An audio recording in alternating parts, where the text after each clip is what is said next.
Hello, എല്ലാവർക്കും പുതിയൊരു വീഡിയോയിലേക്ക് സ്വാഗതം. കാന്താരിയില തോരൻ വെക്കുന്ന എത്ര പേരുണ്ട്?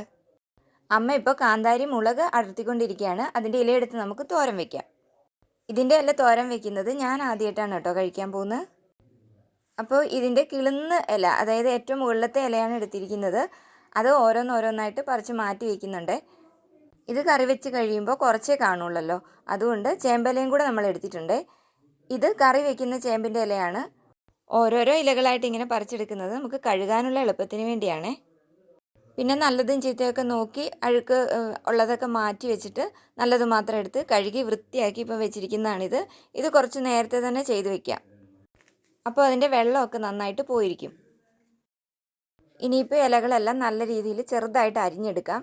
ഇതിൻ്റെ പുറകിലേക്ക് നീണ്ടിരിക്കുന്ന തണ്ടും കൂടി ഉൾപ്പെടെയാണ് കേട്ടോ അരിഞ്ഞു വെച്ചിരിക്കുന്നത്. അരപ്പിന് വേണ്ടി 2-3 പച്ചമുളക്, 4 അല്ലി വെളുത്തുള്ളി, 1/2 ടീസ്പൂൺ ചെറിയ ജീരകം, മഞ്ഞൾ, ഉപ്പ്, ചെറിയ ഉള്ളി, പിന്നെ 2-3 പിടി തേങ്ങ. ഇത്രയാണ് എടുത്തിരിക്കുന്നത്. നല്ല വിളഞ്ഞ തേങ്ങയാണെങ്കിൽ നല്ലതാണ്. നമുക്കിവിടെ കിട്ടിയത് അത്ര വിളഞ്ഞ തേങ്ങയല്ല. നല്ല കറിവേപ്പില കിട്ടാനുണ്ടെങ്കിൽ ഈ സമയത്ത് അരച്ച് ചേർക്കാം. നമ്മൾ ഇലയുടെ കൂടെ അരിഞ്ഞ് ചേർത്തിട്ടുള്ളത് കൊണ്ടാണ് അങ്ങനെ ചേർക്കാതിരുന്നത്. ഇപ്പോൾ അരപ്പ് റെഡി ആയിട്ടുണ്ട്. ഇനി കറി വെച്ചാൽ മാത്രം മതി.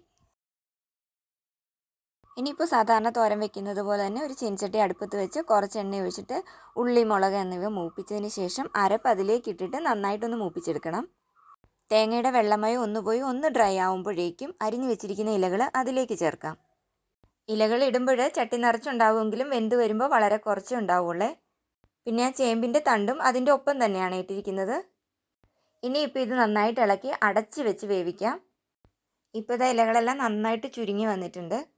കുറച്ചും കൂടെ വേവാനുള്ളത് കൊണ്ട് ഒന്നും കൂടി നമ്മൾ മൂടി വെക്കുകയാണ്. അങ്ങനെ ഇടയ്ക്കിടയ്ക്ക് തുറന്ന് ഇളക്കിക്കൊണ്ടിരിക്കണം. കാന്താരി ഇല ധാരാളമായിട്ട് കിട്ടുന്നവരാണെങ്കിൽ അത് മാത്രം എടുത്താലും മതി. നമുക്കിവിടെ അത് ഇല്ലാത്തത് കൊണ്ടാണ് ചേമ്പലയും കൂടി എടുത്തത്. പിന്നെ ഇലയുടെ രുചിയൊക്കെ ഇഷ്ടപ്പെടുന്നവർക്കാണെങ്കിൽ തേങ്ങയുടെ അളവ് കുറയ്ക്കുകയും ചെയ്യാമേ. തോരനിപ്പോൾ റെഡി ആയിട്ടുണ്ട്. ഇനി അതൊന്ന് നിരത്തി വെച്ച് ഡ്രൈ ആക്കി എടുക്കാം. ഇത് ചോറിൻ്റെ കൂടെ കഴിക്കാൻ വേണ്ടിയാണ് ഉണ്ടാക്കിയതെങ്കിലും ഞാനിത് ചപ്പാത്തിയുടെ കൂടെയാണ് ഇപ്പോൾ കഴിക്കാൻ പോകുന്നത്. കാരണം ഇത് ഞാൻ പ്രതീക്ഷിക്കാത്ത അത്ര ടേസ്റ്റ് ആയിരുന്നു കേട്ടോ ഇതിന്.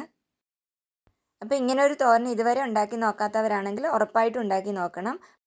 അതുപോലെ എൻ്റെ ചാനൽ ആദ്യമായിട്ടാണ് കാണുന്നതെങ്കിൽ ഒന്ന് സബ്സ്ക്രൈബ് ചെയ്യുകയും സപ്പോർട്ട് ചെയ്യുകയും ഷെയർ ചെയ്യുകയും ചെയ്യണേ. താങ്ക്